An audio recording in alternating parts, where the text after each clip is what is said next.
coisa curiosa para mim é quando eu encontro pessoas que dizem que eu tenho uma lembrança, uma memória prodigiosa, porque para mim é tão natural isso que eu acho que todo mundo deveria também ter a memória, mas nem todo mundo tem. A minha própria irmã não tinha a memória que eu tenho.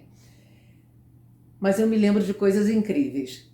Quando eu devia ter uns 14 anos, isso em 1960, o chefe do meu pai foi almoçar lá em casa. E o chefe dele era todo chique, né? Então a gente ficava com aquele medo de não agradar, mas ele era muito simples e muito amigo do meu pai. Então foi almoçar lá em casa e depois do almoço a filha dele, da minha idade, também 14 anos, perguntou se o motorista deles poderia nos levar a passear. O pai disse que sim. Então lá fomos nós num conversível maravilhoso, motorista e eu, ela, a filha dele e minha irmã no banco de trás, curtindo o que não tínhamos, porque eu acho que eu nunca tinha entrado num conversível na minha vida. Então, onde íamos passear? Na Tijuca, do Rio de Janeiro, Alto da Boa Vista. Então lá fomos nós subindo aquela estrada bonita no meio da floresta da Tijuca para ir até o Alto da Boa Vista. De repente, não me lembro qual das três, viu que atrás de nós vinha uma lambreta vermelha. Lambreta, naquele tempo, era o máximo dos máximos. Uma lambreta vermelha e nessa lambreta vermelha um rapaz lindo, como a gente dizia na época, um pão.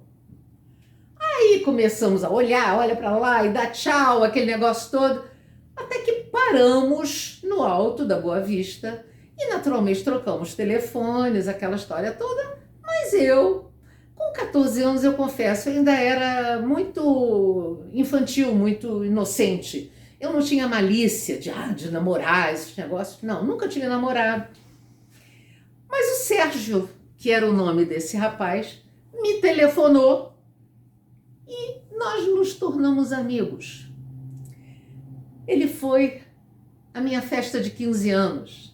Eu tenho retratos com ele e ele, uma graça de rapaz, simpático, bonzinho, nunca foi abusado de nada, sempre um rapaz excelente. E eu fiquei encantadíssima, né? E começou aquela paixonite platônica, porque nunca houve nada, nem uma mão dada, nem nada.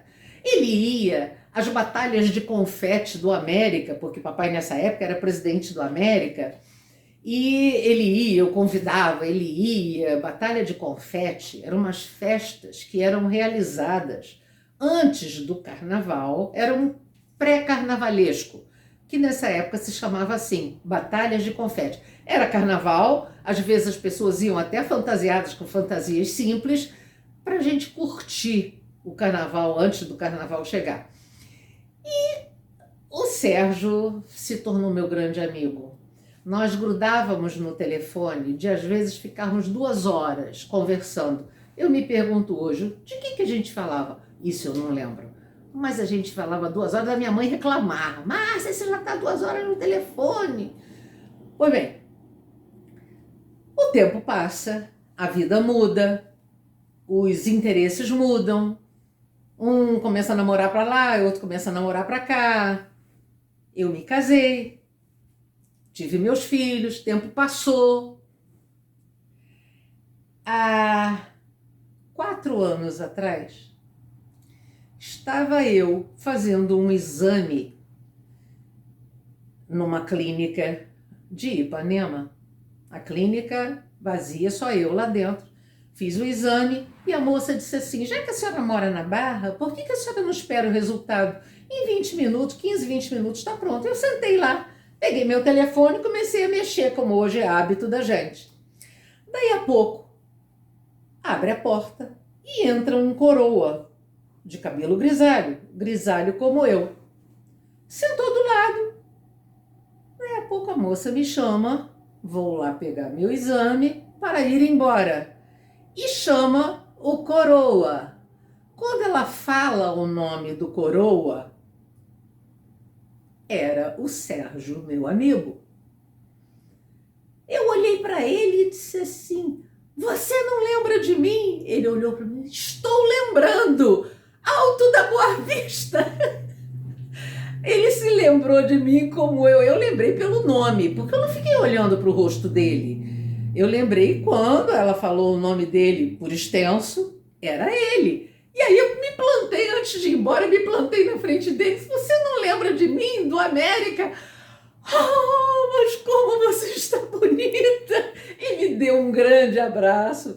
E eu fiquei muito feliz. E ele foi chamado a fazer o exame. Nisso, a atendente me chama e diz assim: Dona Márcia, vem cá. Aí eu cheguei, ela disse assim: deixa o seu telefone que eu passo para ele. E ela passou e nós passamos a nos comunicar via WhatsApp. Até que, infelizmente, ele se foi na onda do Covid. Muito triste isso, mas eu fiquei feliz de reencontrá-lo, de poder rever meu amigo Sérgio, minha paixonite dos 14 anos. Foi muito bom.